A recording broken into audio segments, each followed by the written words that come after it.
श्री हरि विष्णु भगवान की जय। गुरु बृहस्पति देव की जय। ओम नमः शिवाय। जय श्री कृष्णा।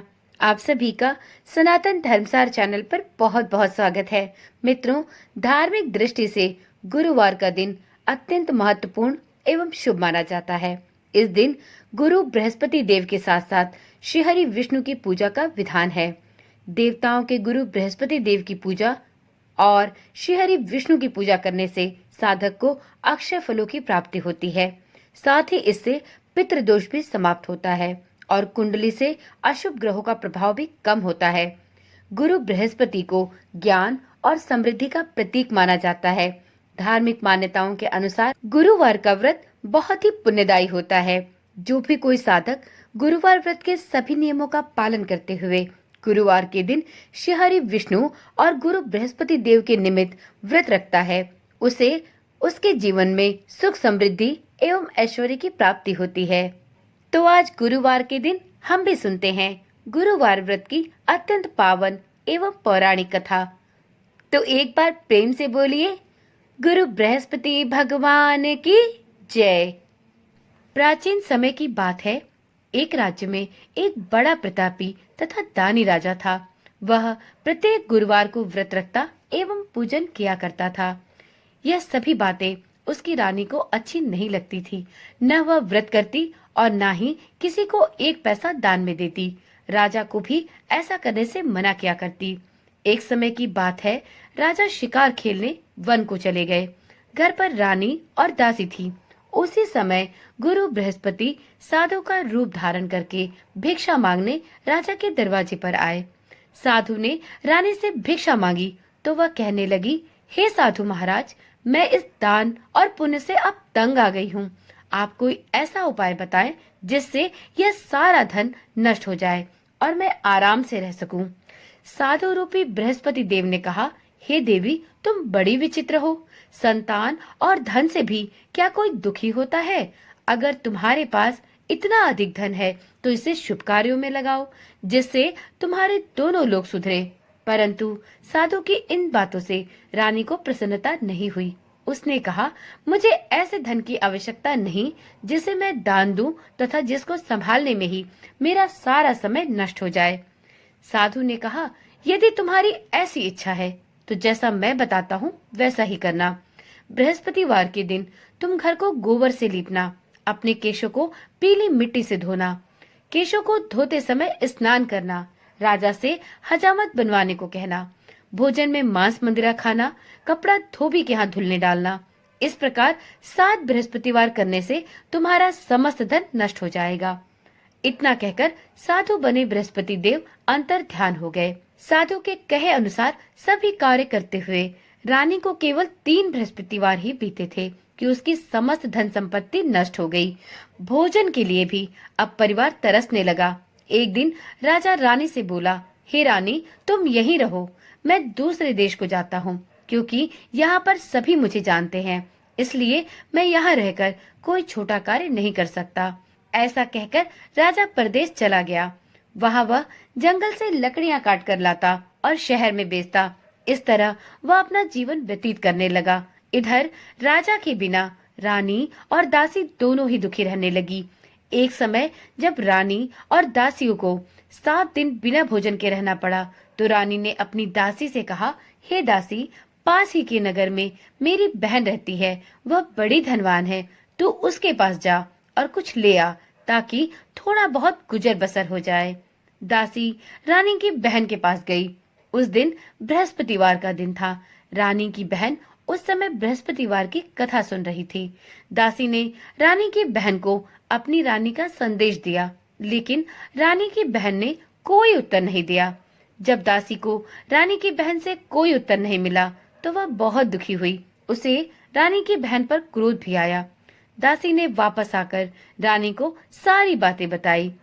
यह सुनकर रानी ने अपने भाग्य को कोसा और कहा कि बुरे वक्त आते हैं तो कोई भी साथ नहीं देता। उधर रानी की बहन ने सोचा कि मेरी बहन की दासी आई थी, परंतु उससे मैंने बात तक नहीं की, इससे वह बहुत दुखी हुई होगी। कथा सुनकर और पूजन समाप्त कर वह अपनी बहन के घर गई और कहने लगी, हे बहन, मैं बृहस्पतिवार का व्रत कर रही थी।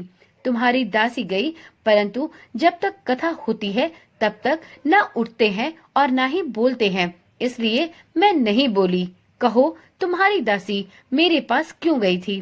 रानी बोली, बहन, हमारे घर अनाज नहीं था। ऐसा कहते कहते रानी की आंखें भर गई। उसने दासियों समेत भूखा रहने की बात भी अपनी बहन को बताई। रानी की बहन बोली, बहन देखो, बृहस्पति देव भगवान सबकी मनोकामनाएं पूर्ण करते हैं। देखो, शायद तुम्हारे घर में अनाज रखा हो। यह सुनकर दासी घर के अंदर गई तो वहां उसे एक घड़ा अनाज भरा मिल गया। उसे बड़ी हैरानी हुई, क्योंकि उसने एक एक बर्तन देख लिया था। उसने बाहर आकर रानी को बताया। दासी रानी से कहने लगी, हे रानी, जब हमको भोजन नहीं मिलता तो हम व्रत ही तो करते हैं, इसलिए क्यों ना इनसे व्रत और कथा की विधि पूछ ली जाए। अब हम भी बृहस्पति भगवान का व्रत किया करें। दासी के ऐसा कहने पर रानी ने अपनी बहन से बृहस्पतिवार व्रत के बारे में पूछा। उसकी बहन ने बताया, बृहस्पतिवार के व्रत में चने की दाल और मुनक्का से विष्णु भगवान का केले की जड़ में पूजन करें तथा दीपक जलाएं, पीला भोजन करें और बृहस्पति देव की कथा भी अवश्य सुने। इससे गुरु बृहस्पति प्रसन्न होते हैं, व्यक्ति की सभी मनोकामनाएं भी पूर्ण करते हैं। व्रत और पूजन की विधि बताकर रानी की बहन अपने घर वापस लौट गई। रानी और दासी दोनों ने अब निश्चय किया कि वह भी बृहस्पति देव भगवान का पूजन अब किया करेंगी। 7 रोज बाद जब बृहस्पतिवार आया तो उन्होंने व्रत रखा। दासी घुड़साल में जाकर चना और गुड़ बीन लाई तथा उसकी दाल से केले की जड़ तथा विष्णु भगवान का पूजन किया। अब व्रत तो रख लिया, पीला भोजन कहाँ से आए? दोनों यह सोचकर बहुत चिंतित हुई, परंतु उन्होंने बृहस्पति भगवान का इस दिन व्रत किया था, इसलिए भगवान बृहस्पति देव उनसे प्रसन्न थे। एक साधारण व्यक्ति के रूप में वे 2 थालों में सुंदर पीला भोजन लेकर आए और दासी को देकर बोले, हे दासी, यह भोजन तुम्हारे लिए और तुम्हारी रानी के लिए है, इसे तुम दोनों ग्रहण करना। दासी भोजन पाकर बहुत प्रसन्न हुई। उसने रानी को आकर सारी बात बताई। उसके बाद से वे प्रत्येक बृहस्पतिवार को गुरु भगवान का व्रत और पूजन करने लगी। बृहस्पति भगवान की कृपा से उनके पास धन धान्य परिपूर्ण हो गया, परंतु रानी फिर पहले की तरह ही आलस्य करने लगी। तब दासी ने रानी से कहा, देखो रानी, तुम पहले भी इसी प्रकार आलस्य करती थी। तुम्हें धन रखने में कष्ट होता था, इस कारण सभी धन नष्ट हो गया। अब गुरु भगवान की कृपा से धन वापस मिला है तो तुम्हें फिर आलस्य होता है। बड़ी मुसीबतों के बाद हमने यह धन पाया है, इसलिए हमें दान पुण्य करना चाहिए। अब तुम भूखे मनुष्यों को भोजन कराओ, प्याऊ लगवाओ, ब्राह्मणों को दान दक्षिणा दो, कुआं, तालाब, बावड़ी इत्यादि का निर्माण कराओ, मंदिर, पाठशाला इत्यादि बनवाकर ज्ञान दान दो, कुंवारी कन्याओं का विवाह करवाओ, अर्थात धन को शुभ कार्यों में खर्च करो, जिससे तुम्हारे साथ साथ तुम्हारे कुल का नाम भी सार्थक हो और तुम्हारा यश बढ़े तथा स्वर्ग की प्राप्ति हो और इससे तुम्हारे पितर भी प्रसन्न हों। दासी की बात मानकर रानी अब से शुभ कार्य करने लगी। उसका यश संपूर्ण समाज में फैलने लगा। एक दिन रानी और दासी आपस में विचार करने लगी कि न जाने राजा किस दशा में होंगे, उनकी कोई खोज खबर भी नहीं है। उन्होंने श्रद्धा पूर्वक गुरु बृहस्पति भगवान से प्रार्थना की कि राजा जहाँ कहीं भी हो शीघ्र अब वापस आ जाएं। उधर राजा परदेश में बहुत दुखी रहने लगा। वह प्रतिदिन जंगल से लकड़ियां बीन कर लाता और उसे शहर में बेचकर अपने दुखी जीवन को बड़ी कठिनता से व्यतीत करता। एक दिन दुखी होकर अपनी पुरानी बातों को याद करके वह रोने लगा और उदास हो गया। उसी समय राजा के पास बृहस्पति देव एक साधु के वेश में आकर बोले, हे लकड़हारे, तुम इस सुनसान जंगल में किस चिंता में बैठे हो, मुझे बतलाओ। यह सुनकर राजा के नेत्रों में जल भर आया। साधु की वंदना कर राजा ने अपनी संपूर्ण कहानी साधु को सुनाई। महात्मा दयालु होते हैं। वह राजा से बोले, हे राजा, तुम्हारी पत्नी ने बृहस्पति देव के प्रति अपराध किया था, जिसके कारण तुम्हारी यह दशा हुई। अब तुम चिंता न करो, भगवान तुम्हें पहले से अधिक धन देंगे। देखो, तुम्हारी पत्नी ने बृहस्पतिवार का व्रत प्रारंभ कर दिया है। अब तुम भी बृहस्पतिवार का व्रत करके चने की दाल एवं गुड़ जल के लोटे में डालकर केले का पूजन करो, फिर कथा कहो या सुनो। भगवान बृहस्पति तुम्हारी सभी मनोकामनाओं को पूर्ण करेंगे। साधु की बात सुनकर राजा बोला, हे प्रभु, लकड़ियां बेचकर इतना पैसा नहीं मिलता जिससे भोजन के उपरांत मैं कुछ बचा सकूं। मैंने रात्रि में अपनी रानी को बहुत व्याकुल देखा है। मेरे पास कोई ऐसा साधन नहीं है जिससे मैं उसका समाचार जान सकूं। फिर मैं कौन सी कहानी कहूं, यह भी मुझको नहीं ज्ञात है। साधु ने कहा, हे राजन, मन में बृहस्पति भगवान के पूजन व्रत का निश्चय करो। वे स्वयं तुम्हारे लिए कोई न कोई मार्ग अवश्य बना देंगे। बृहस्पतिवार के दिन तुम रोजाना की तरह लकड़ियां लेकर शहर में जाना। तुम्हें रोज से दुगना धन मिलेगा, जिससे तुम भली भांति भोजन कर लोगे तथा बृहस्पति देव की पूजा का सामान भी आ जाएगा। जो तुमने बृहस्पतिवार की कहानी के बारे में पूछा है, वह इस प्रकार है। प्राचीन काल में एक बहुत ही निर्धन ब्राह्मण था। उसके कोई संतान नहीं थी। वह नित्य पूजा पाठ करता, परंतु उसकी स्त्री न तो स्नान करती और न ही किसी देवी देवता का पूजन करती। इस कारण ब्राह्मण देवता अत्यंत दुखी रहते थे। भगवान की कृपा से ब्राह्मण के यहाँ एक कन्या उत्पन्न हुई। कन्या धीरे धीरे बड़ी होने लगी। वह प्रातःकाल स्नान करके भगवान विष्णु का जप करती, बृहस्पति भगवान का व्रत भी करती, पूजा पाठ समाप्त कर पाठशाला जाती तो अपनी मुट्ठी में जौ भरकर ले जाती और पाठशाला के मार्ग में डालती जाती। लौटते समय वही जौ स्वर्ण के हो जाते तो उनको बीनकर घर ले आती। एक दिन वह बालिका सूप में उन सोने के जौ को फटक कर साफ कर रही थी कि तभी उसकी माँ ने देख लिया और कहा, हे बेटी, सोने के जौ को फटकने के लिए सोने का सूप भी तो होना चाहिए। दूसरे दिन गुरुवार था। कन्या ने व्रत रखा और बृहस्पति देव से सोने का सूप देने की प्रार्थना की। बृहस्पति देव ने उसकी प्रार्थना स्वीकार कर ली। रोजाना की तरह वह कन्या जौ फैलाती हुई पाठशाला चली गई। पाठशाला से लौटकर जब वह जौ बिन रही थी तो बृहस्पति देव की कृपा से उसे सोने का सूप मिला। उसे वह घर ले आई और उससे जौ साफ करने लगी, परंतु उसकी माँ का ढंग वही रहा। एक दिन की बात है, कन्या सोने के सूप में जब जौ साफ कर रही थी, उसी समय उस नगर का राजकुमार वहां से निकला। कन्या के रूप और कार्य को देखकर वह उस पर मोहित हो गया। राजमहल में आकर वह भोजन और जल त्याग कर उदास होकर लेट गया। राजा को जब राजकुमार द्वारा अन्न और जल त्यागने का समाचार ज्ञात हुआ तो वह अपने मंत्रियों के साथ अपने पुत्र के पास गया और उससे इसका कारण पूछा। राजकुमार ने राजा को उस लड़की के बारे में बताया। राजा ने कहा, हे पुत्र, तुम उस लड़की का पता लगाओ, मैं उससे तुम्हारा विवाह अवश्य करा दूंगा। राजकुमार ने राजा को उस लड़की के घर का पता बताया। मंत्री उस लड़की के घर गया। मंत्री ने ब्राह्मण के समक्ष राजा की ओर से निवेदन किया और कुछ ही दिनों बाद ब्राह्मण की कन्या का विवाह राजकुमार के साथ संपन्न हो गया। कन्या के घर से जाते ही ब्राह्मण के घर में पहले की ही भांति गरीबी का निवास हो गया। एक दिन दुखी होकर ब्राह्मण महोदय अपनी पुत्री से मिलने गए। बेटी ने पिता की अवस्था को देखा और अपनी माँ का हाल पूछा। ब्राह्मण ने सभी हाल कह सुनाया। कन्या ने बहुत सा धन देकर अपने पिता को विदा कर दिया, लेकिन कुछ दिन बाद फिर वही हाल हो गया। ब्राह्मण फिर अपनी कन्या के यहाँ गया और सभी हाल कहा तो पुत्री बोली, हे पिताजी, आप माताजी को यहाँ लिवा लाओ, मैं उन्हें वह विधि बता दूंगी जिससे गरीबी दूर हो जाए। ब्राह्मण देवता अपनी स्त्री को साथ लेकर अपनी पुत्री के पास राजमहल पहुँचे तो पुत्री अपनी माँ को समझाने लगी, हे माँ, तुम प्रातःकाल स्नान आदि करके विष्णु भगवान का पूजन किया करो, इससे आपकी सभी दरिद्रता दूर हो जाएगी। परंतु उसकी माँ ने उसकी एक भी बात नहीं मानी। वह प्रातःकाल उठकर अपनी पुत्री की बची जूठन को खा लेती थी। एक दिन उसकी पुत्री को बहुत क्रोध आया। उसने अपनी माँ को एक काल कोठरी में बंद कर दिया। प्रातः उसे स्नान आदि करा के पूजा पाठ कराया तो उसकी माँ की बुद्धि ठीक हो गई। इसके बाद वह नियम से पूजा पाठ करने लगी और प्रत्येक बृहस्पतिवार को व्रत रखने लगी।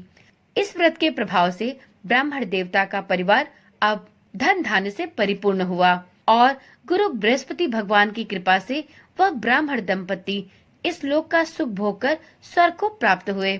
इस तरह कहानी कहकर साधु बने देवता वहां से अंतर्ध्यान हो गए। धीरे धीरे समय व्यतीत होने पर फिर बृहस्पतिवार का दिन आया। राजा जंगल से लकड़ियां काटकर शहर में बेचने गया। उसे उस दिन और दिनों से अधिक धन मिला। राजा ने चना और गुड़ इत्यादि लाकर बृहस्पतिवार का व्रत किया। उस दिन से उसके सभी क्लेश दूर हुए। परंतु जब अगले गुरुवार का दिन आया तो वह बृहस्पतिवार का व्रत करना भूल गया। इस कारण बृहस्पति भगवान नाराज हो गए। उस दिन उस नगर के राजा ने विशाल यज्ञ का आयोजन किया था तथा अपने समस्त राज्य में यह घोषणा करवा दी थी कि सभी व्यक्ति मेरे यहाँ ही भोजन करने आवे, किसी के घर चूल्हा न जले। इस आज्ञा को जो न मानेगा उसको फांसी की सजा दी जाएगी। राजा की आज्ञा अनुसार राज्य के सभी वासी राजा के भोज में सम्मिलित हुए, लेकिन लकड़हारा कुछ देर से पहुंचा, इसलिए राजा उसको अपने साथ महल में ले गए। जब राजा लकड़हारे को भोजन करा रहे थे तो रानी की दृष्टि उस खूंटी पर पड़ी जिस पर उसका हार लटका हुआ था। उसे हार खूंटी पर लटका दिखाई नहीं दिया। रानी को निश्चय हो गया कि मेरा हार इस लकड़हारे ने ही चुरा लिया है। उसी समय सैनिक बुलवाकर उसको जेल में डलवा दिया गया। लकड़हारा जेल में विचार करने लगा कि न जाने कौन से पूर्व जन्म के कर्म से मुझे यह दुख प्राप्त हुआ है, और जंगल में मिले साधु को याद करने लगा। तत्काल बृहस्पति देव साधु के रूप में प्रकट हो गए और कहने लगे, अरे मूर्ख, तूने बृहस्पति देवता की कथा नहीं की, तूने बृहस्पतिवार का व्रत नहीं किया, इसी कारण तुझे यह दुख प्राप्त हुआ है।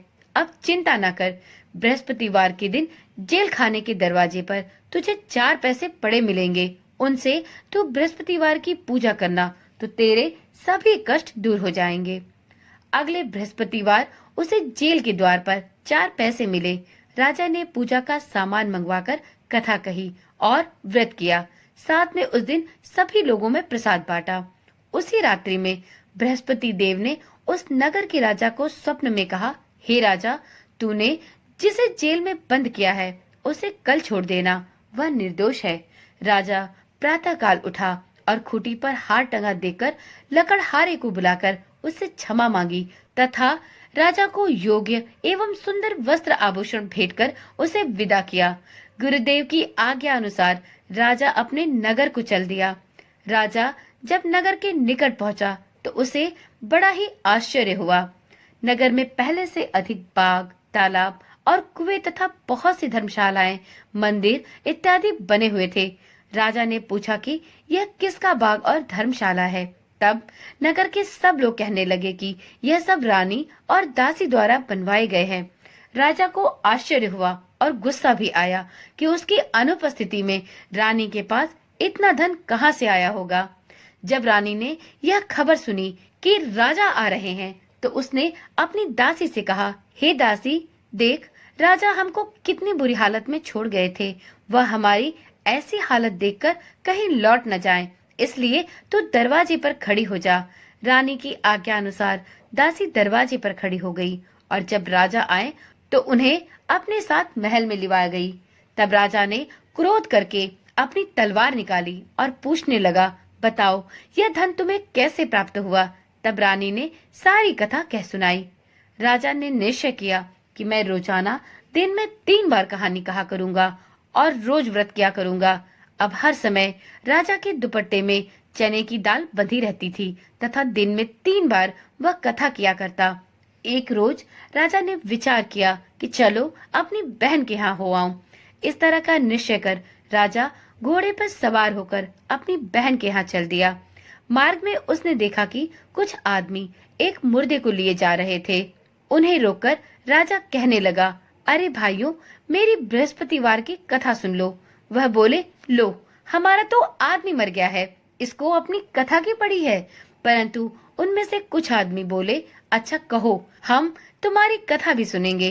राजा ने दाल निकाली और कथा कहनी प्रारंभ कर दी। जब कथा आधी हुई तो मुर्दा हिलने लगा और जब कथा समाप्त हुई तो राम राम कह के वह मुर्दा खड़ा हो गया। राजा आगे बढ़ा। उसे चलते चलते अब शाम हो गई। आगे मार्ग में उसे एक किसान खेत में हल चलाता मिला। राजा ने उससे भी कथा सुनने का आग्रह किया, लेकिन वह नहीं माना। राजा आगे चल पड़ा। राजा के हटते ही उस किसान का बैल पछाड़ खाकर गिर गया और किसान के पेट में बहुत जोरों का दर्द उठने लगा। उसी समय किसान की माँ रोटी लेकर आई। उसने जब देखा तो अपने पुत्र से सब हाल पूछा। बेटे ने सभी हाल अपनी माँ को कह सुनाया। बुढ़िया दौड़ी दौड़ी उस घुड़सवार के पास पहुंची और उससे बोली, मैं तेरी कथा सुनूंगी, तू अपनी कथा मेरे खेत पर ही चलकर कहना। राजा ने लौटकर बुढ़िया के खेत पर जाकर कथा कही, जिसके सुनते ही बैल खड़े हो गए तथा किसान के पेट का दर्द भी बंद हो गया। राजा अब अपनी बहन के घर पहुंच गया। बहन ने भाई की खूब मेहमानी की। दूसरे रोज प्रातःकाल जब राजा जगा तो वह देखने लगा कि यहाँ सब लोग भोजन कर रहे हैं।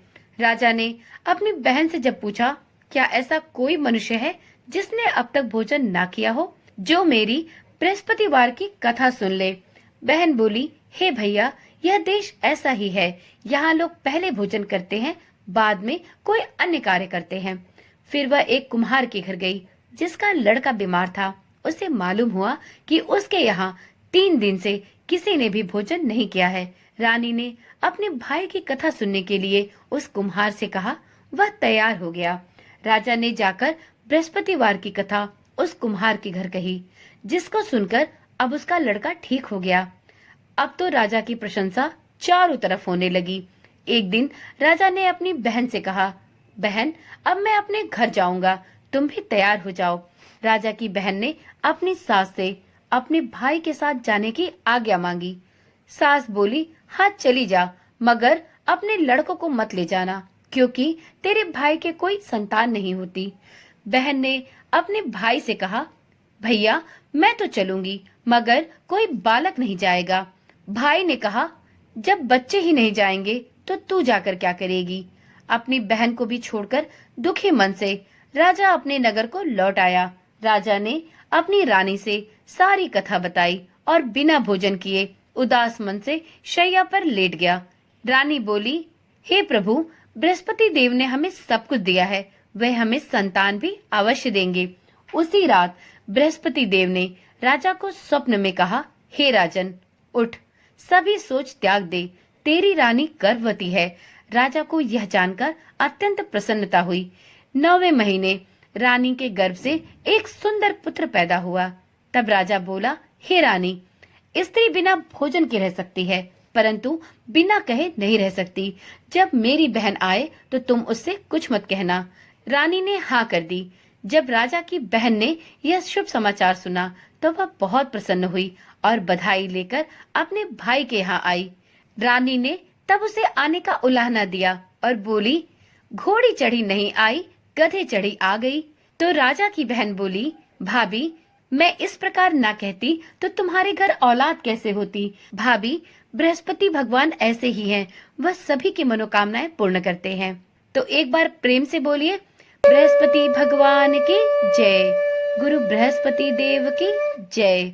मित्रों, बृहस्पति देव सभी मनोकामनाएं पूर्ण करते हैं। जो सद्भावना पूर्वक बृहस्पतिवार का व्रत करता है एवं इस दिन गुरुवार व्रत कथा पढ़ता है अथवा सुनता और दूसरों को सुनाता है, बृहस्पति देव उसकी सभी मनोकामनाएं पूर्ण करते हैं और उनकी सदैव रक्षा करते हैं। जो संसार में सद्भावना से गुरुदेव का पूजन एवं व्रत सच्चे हृदय से करते हैं, उनकी सभी मनोकामनाएं वैसे ही पूर्ण होती हैं जैसी सच्ची भावना से रानी और राजा ने बृहस्पति देव की कथा का गुणगान किया, उनका व्रत और पूजन किया, तो उनकी सभी इच्छाएं गुरु बृहस्पति देव ने पूर्ण की। अनजाने में भी बृहस्पति देव की उपेक्षा न करें, ऐसा करने से सुख शांति नष्ट होती है। इसलिए गुरुवार का व्रत करने वालों को इस दिन गुरु बृहस्पति की कथा भी अवश्य सुननी चाहिए। कथा सुनने के बाद प्रसाद लेकर जाना चाहिए और कथा सुनते समय ना तो उठना चाहिए और ना ही बोलना चाहिए। हृदय से भगवान बृहस्पति का मनन करते हुए उनका जयकारा लगाना चाहिए। तो एक बार प्रेम से बोलिए, गुरु बृहस्पति भगवान की जय। मित्रों, गुरु बृहस्पति भगवान की कथा सुनने के बाद गुरु बृहस्पति भगवान की आरती भी अवश्य करें। ओम जय जगदीश हरे, स्वामी जय जगदीश हरे। भक्त जनों के संकट, भक्त जनों के संकट क्षण में दूर करे। ओम जय जगदीश हरे। जो ध्यावे फल पावे, दुख बिन से मन का। स्वामी दुख बिन से मन का, सुख संपत्ति घर आवे, सुख संपत्ति घर आवे, कष्ट मिटे तन का। ओम जय जगदीश हरे। मात पिता तुम मेरे, शरण गहूँ किसकी। स्वामी शरण गहूँ किसकी। तुम बिन और न दूजा, प्रभु बिन और न दूजा, आस करूं जिसकी। ओम जय जगदीश हरे। तुम पूरन परमात्मा, तुम अंतर्यामी। स्वामी तुम अंतर्यामी। पार ब्रह्म परमेश्वर, पार ब्रह्म परमेश्वर, तुम सबके स्वामी। ओम जय जगदीश हरे। तुम करुणा के सागर, तुम पालन करता। स्वामी तुम पालन करता। मैं मूरख खल कामी, मैं मूरख खल कामी, कृपा करो भरता। ओम जय जगदीश हरे। तुम हो एक अगोचर, सबके प्राणपति। स्वामी सबके प्राणपति। किस विधि मिलूं दया मैं, किस विधि मिलूं दया मैं, तुमको मैं कुमति। ओम जय जगदीश हरे। दीन बंधु दुख हरता, तुम ठाकुर मेरे। प्रभु तुम ठाकुर मेरे। अपने हाथ उठाओ, द्वार पड़ा तेरे। ओम जय जगदीश हरे। विषय विकार मिटाओ, पाप हरो देवा। स्वामी पाप हरो देवा। श्रद्धा भक्ति बढ़ाओ, श्रद्धा भक्ति बढ़ाओ, संतन की सेवा। ओम जय जगदीश हरे। तन मन धन और संपत्ति सब कुछ है तेरा। स्वामी सब कुछ है तेरा। तेरा तुझको अर्पण, तेरा तुझको अर्पण, क्या लागे मेरा। ओम जय जगदीश हरे। ओम जय जगदीश हरे। स्वामी जय जगदीश हरे। भक्त जनों के संकट, दास जनों के संकट क्षण में दूर करे।